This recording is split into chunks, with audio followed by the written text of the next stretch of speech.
గురుగారు నమస్తే అండి. శ్రీమాత్రే నమః. ఆగస్టు 28న రాఖీ పౌర్ణమి. ఆ! విశిష్టత ఏంటి? మనకు శాస్త్రంలో ఒక్కొక్క దానికి ఒక్కొక్క ప్రాధాన్యత ఉంది. మనకు రక్షాబంధనము అనేటటువంటిది ఏంటంటే అన్నా చెల్లెలకు ప్రతీకగా నిలిచినటువంటిది. అదే రకంగా ఈ యొక్క శ్రావణ మాసంలో వచ్చేటటువంటి ప్రతి ఒక్క మాసంలో, ప్రతి ఒక్క నెలలో మనకు ఒక్కొక్క విశిష్టత వస్తుంది.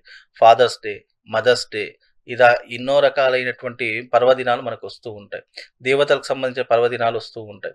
అలాగే అన్నా చెల్లెళ్లకు ప్రతీకగా నిలిచినటువంటిదే ఈ యొక్క రక్షాబంధనము అనేటటువంటి విధానం.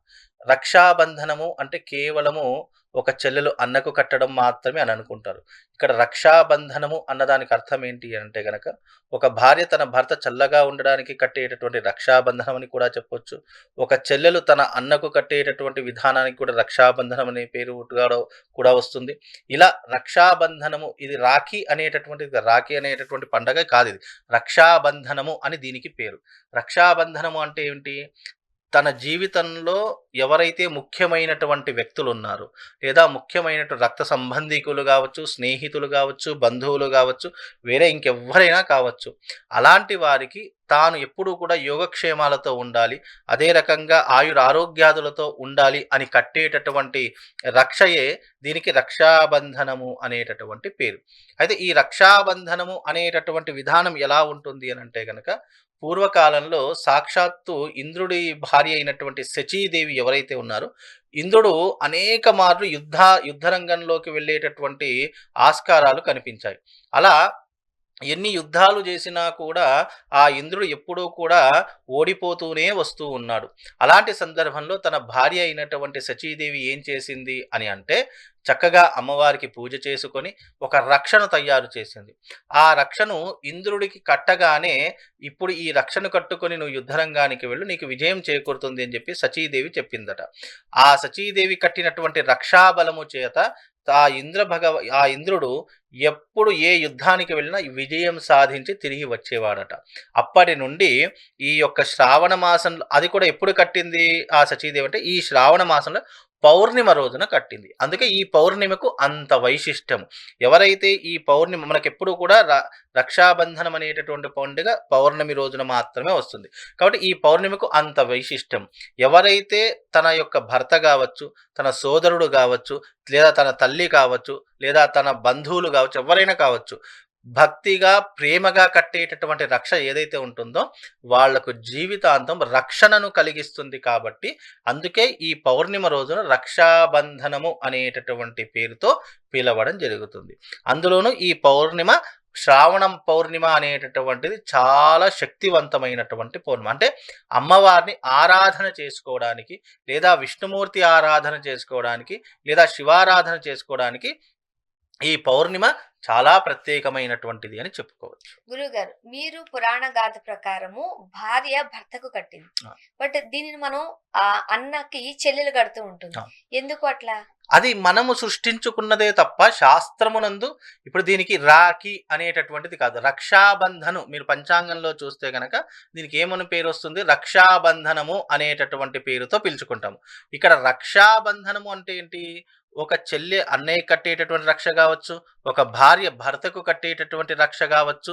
ఇదంతా కూడా దేనికి సూచించబడింది అంటే గనక ఎవరైతే తను అభిమానించే వ్యక్తులు కానీ, ప్రేమించే వ్యక్తులు కానీ, లేదా తాను ఎప్పుడూ కూడా ఆరోగ్యంగా రక్షణగా ఉండాలి అనే ఒక ఉద్దేశంతో కట్టేటటువంటిదే రక్షాబంధనము తప్ప కేవలం ఇది అన్నా చెల్లెలకు అంకితమైనటువంటిది కాదు.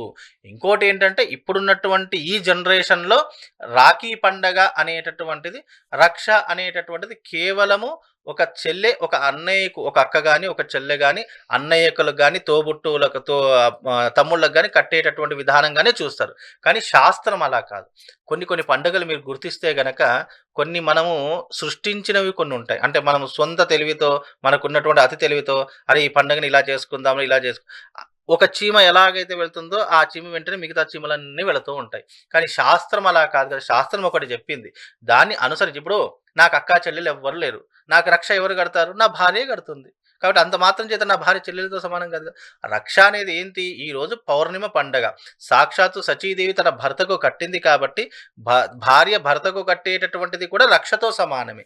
అందుకే దీన్ని రక్షాబంధనము అన్నారు తప్ప రాఖీ పండగ. మీరు ఏ క్యాలెండర్లో అయినా చూడండి, ఏ పంచాంగంలో రక్షాబంధన్ అని ఉంటుంది, రాఖీ పండగ అని ఉండదు. కాబట్టి ఇది రక్షాబంధనం పూజ. ఎలా జరుపుకోవాలి? ఆచరించాల్సిన విధి విధానాలు ఏంటి? ఆ రోజున చక్కగా సూర్యోదయానికి పూర్వమే నిద్రలేవాలి. లేచిన తర్వాత వెంటనే ఇంట్లో ముందుగా దేవతార్చనలు, దేవతా పూజలన్నీ కూడా కంప్లీట్ చేసేసుకోవాలి. చేసుకున్న తర్వాత ఎప్పుడైతే మన చేతికి రక్ష ఎవరికైతే కడతామో చక్కగా ఒక మంగళహారతి తీసుకోవాలి. మంగళహారతి తీసుకొని ఆ మంగళహారతిలో ఒక పోక వక్క పెట్టుకోవాలి. ఆ పోక వక్క పెట్టుకొని ఆ కుడి చేత్తో పోక వక్క తీసుకొని ఎవరికైతే మనం రక్ష కడతామో ఆ రక్ష కట్టేటటువంటి వ్యక్తిని ఒక చాప కానీ, లేదు అనంటే గనక ఒక పీట కానీ ఏదైనా వేసుకొని దాని మీద కూర్చోబెట్టి వాడి తల చుట్టూ కూడా 5 సార్లు ఆ యొక్క పోక వక్క ఉంటుంది కదా, ఆ పోక వక్కతో 5 సార్లు తిప్పి దిష్టి తీసేసి దాంట్లో మంగళహారతి ప్లేట్లో పెట్టాలి. ఆ తర్వాత ఎవరికైతే రక్ష కడుతున్నామో వాళ్ళకి తిలకం పెట్టాలి. తిలకం పెట్టిన తర్వాత మంగళహారతి ఇచ్చిన తర్వాత చేతికి రక్ష కట్టుకోవాలి. ఆ రక్ష కట్టేటటువంటి సమయంలో తీపి తినిపించాలి అని శాస్త్రం. తీపి అంటే ఏదైనా కావచ్చు వస్తువు. ఆ తీపి పదార్థం తినిపించి ఆ రక్షను కడితే గనక రక్షకు అర్థం ఏంటి? ఈ రక్ష నాకు కట్టావు కాబట్టి నీకు ఆపత్కాలంలో కానీ, నీకు ఏదైనా కష్టం వచ్చినప్పుడు కానీ నేను నీకు రక్షగా ఉంటాను. అది కేవలం అన్ననే కావాల్సిన పని లేదు. నీ జీవితంలో ముఖ్యమైన నాకు ఆపత్కాలంలో ఎవరైతే నన్ను రక్షిస్తాడో, ఎవరైతే నా వెంట ఉంటాడో, ఎవరైతే నన్ను సమర్థిస్తాడో, ఆ సమయంలో నాకు ఎవరైతే తోడుగా ఉంటారో అలాంటి ప్రతి ఒక్కరూ కూడా ఆ విధానానికి రక్షాబంధనము అనే పేరు. కాబట్టి నేను ఆపత్కాలను రక్షిస్తాను కాబట్టి ఆ రక్షకు గుర్తుగానే నాకు ఈ రోజు రక్షాబంధనాన్ని కట్టావు అనేటటువంటిది అర్థం. ఈ రకమైనటువంటి పద్ధతిలో రక్షాబంధనాన్ని మనం చేసుకోవాలి. మీరేమో ఒక మంచి విధి విధానం ద్వారా దీన్ని ఆచరించాలని చెబుతున్నారు. అవును. చాలా మంది అఫ్ కోర్స్ వారి వారి అవసరాల దృష్ట్యా కావచ్చు, జీవిత గమనంలో దూరంగా ఉన్న పరిస్థితుల్లో కొరియర్ ద్వారా పంపించే వాళ్ళని చూస్తూ ఉంటాము. అలా అని చెప్పి ప్రేమ లేదు అని కాదు, వచ్చే పరిస్థితులు ఉండవు, వీళ్ళు అక్కడికి వెళ్లే పరిస్థితి ఉండదు. మరి వాటి కోసం ఏం చెప్తారు? ఇప్పుడు ఉన్నటువంటి జనరేషన్ అది ఒక విధానము, ఒక శాస్త్రము, ఒక సాంప్రదాయం. ఇప్పుడు మీరు అన్నట్టుగా దేశ విదేశాల్లో ఉంటారు, లేదా ఎక్కడో దూరంగా ఉంటారు. అలాంటి వారికి మీరు అన్నట్టుగా పోస్టల్ ద్వారానో కొరియర్ ద్వారానో ఏదో రకంగా అంటే రక్ష కట్టడము అనేటటువంటిది ఒక సాంప్రదాయం అయితే, ఎక్కడ ఉన్నా ఆ బంధాన్ని గుర్తు చేసేటటువంటి ప్రక్రియ కాబట్టి ఆ రక్షను పంపించినా కూడా అది ఒక రకమైనటువంటి ప్రేమ అభిమానాలతో కూడుకున్నది కాబట్టి దానిలో కూడా పెద్ద తప్పేమీ లేదు. ఎందుకంటే ఇప్పుడున్నటువంటిది కలియుగంలో చెల్లెలు ఎక్కడో ఉంటుంది, అన్న ఎక్కడో ఉంటూ ఉంటాడు. ఇప్పుడున్నటువంటి సందర్భాల్లో కలుసుకోవాలంటేనే చాలా బిజీ షెడ్యూల్ అయిపోయింది. అలాంటి సందర్భాల్లో ఈ చెల్లెళ్ళు ఏం చేస్తారు? రక్త సంబంధికులు, తోబుట్టువులు కానీ పోస్టల్ ద్వారా రక్షణ పంపిస్తారు. వాళ్ళు కూడా రక్షతో పాటు స్వీట్ బాక్సులు కూడా పంపిస్తారు.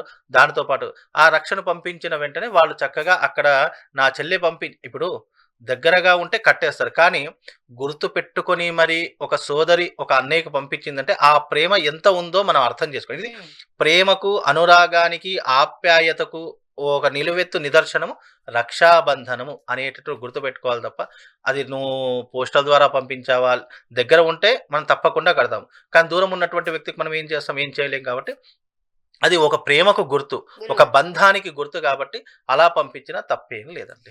ఇప్పుడు రాఖీ పౌర్ణమి రోజున ఏం దానం చేయాలి? ఎలాంటి ఫలితాలు వస్తాయి?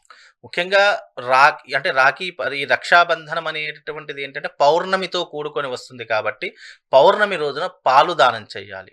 లేదు అనంటే కనుక స్వయం పాకం దానం చేయాలి, లేదా వస్త్రదానము చేయాలి. లేదు అని అంటే కనుక మన ఇంటికి ఒక అతిథిని పిలుచుకొని వచ్చి భోజనం పెట్టాలి. ఇలాంటివి చేస్తే ఆ యొక్క ఇంటిలో ఎవరైతే భోజనం చేసి చెయ్యి కడుక్కుంటారో, కాలు కడుక్కుంటారో ఆ ఇంట్లో ఎప్పటికీ కూడా సిరి సంపదలకు కొలువు ఉండదు.